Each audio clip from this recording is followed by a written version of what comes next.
Welcome to a lovely podcast short. My name is Maria. For anybody who doesn't know, I'm the IHP podcast host. I don't think I'll make introductions a thing, but every now and then it's good to try it out. So we get to talk about human elements, spiritual elements, and spirituality elements. What does this mean? It means the human stuff. So I love social sciences, humanities. That's my background, the psychology, sociology, existentialism. But right now I've been getting a lot of somatic and trauma-informed educational courses. Thank goodness for the online world and for these lovely educational certificate programs. As a person who is not only a podcast host, but also someone that supports people on their personal development, it's always been very important to me to keep on learning, and as a person myself. So here's the other part, the mystics, the 5D mystic. We're a very unique bunch because we are restored embodied self people. So we have infinite higher human consciousness potential experiences because we're always expanding our mind and our body. They function in a way of harmony, even though we will not know everything about ourselves. And on that note, with my recent integrated educational certificates, so one, the Awakened Body certificate, what I really got to understand was that somatic narrative, which is the difference between working with your masculine, and that would be the mind and just organizing, and then feeling your story. So I want to talk a little bit about that. So the holistic realm and all the mystical metaphysics esotericism, while 4D stays in storyland, so they might connect, oh, you're Lemurian or Atlantean, okay? And so people spend time there. 5D mystics, we don't. We actually keep on moving into the light body, this embodiment that actually physically takes place.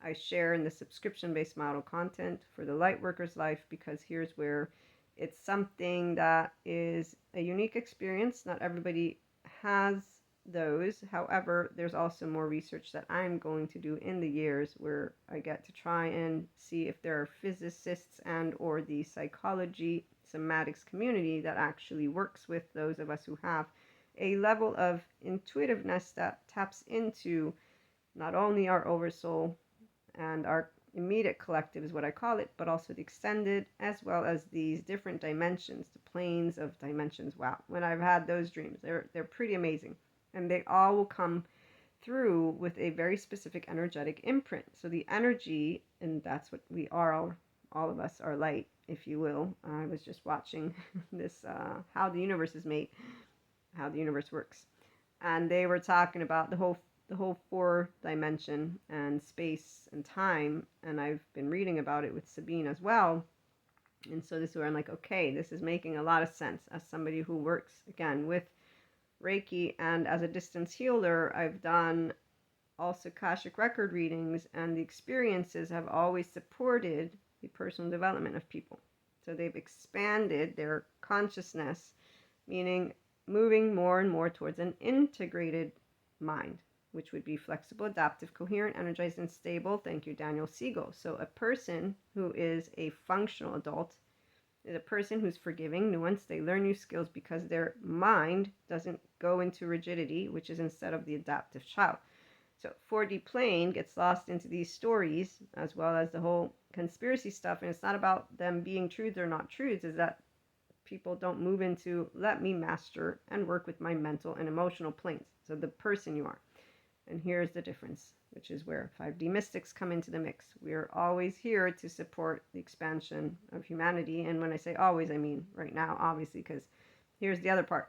You don't remember who you are or who you were. So this is also why we don't spend time in La La Land, meaning we share our experiences with people who share experiences like us, but we don't sit there and start making an identity out of it. That's for the 4D and 3D group of people, not good or bad. Some people are driven by belonging and or certainty, and they will be attracted to that type of information. And this is why we have 4D, 3D type leadership content. The 5D person, this is where the IHP content is for that, for the individual who is also inclined to be in their enlightenment soul age group. So here's where spirituality with a Sadhguru, that's my go-to. I've taken his inner engineering, the Greats of Yoga. I did the Shambhavi Kriya, all amazing. What yoga really does is to have us put into practice our ventral vagus nerve, the toning of it. So all of the experiences, great. The relationship with consciousness and breath work, great. I've noticed the difference with focus and awareness is like really cool. But basically a 5D body type, which is a person who again has more of a restorative embodied self experience their entire life pretty much. It's not good or bad, it just is. Some of us have this. And it's called secure attachment. And you know, the statistics show that 50% of at least the US and maybe even worldwide have secure attachment. So secure attachment, that would mean that your sense of self has coherence, which unlike those who have the other types of attachment categories, and I'm using the developmental attachment category. So here's where, let me see my notes.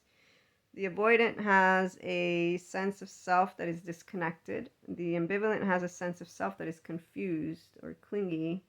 And the disorganized has a fragmented sense of self, and that's also dissociation. So those non-secure and actually, avoidant and ambivalent are the non-secure attachment. Disorganized is a category of its own because the infant in this strange infant situation will actually take 2 steps towards the caregiver, then 2 steps away, and then they might even just like fall on the floor, start banging their head. And the way Daniel Siegel says is, you know, something's wrong, something's not right. And really what it is that extreme neglect and or a household that could be terrifying is what will, that first year of life, the infant's attachment system, because we all have the experience of experiencing, or it's something called about, I forget the words, but we all as mammals will expect to be able to attach.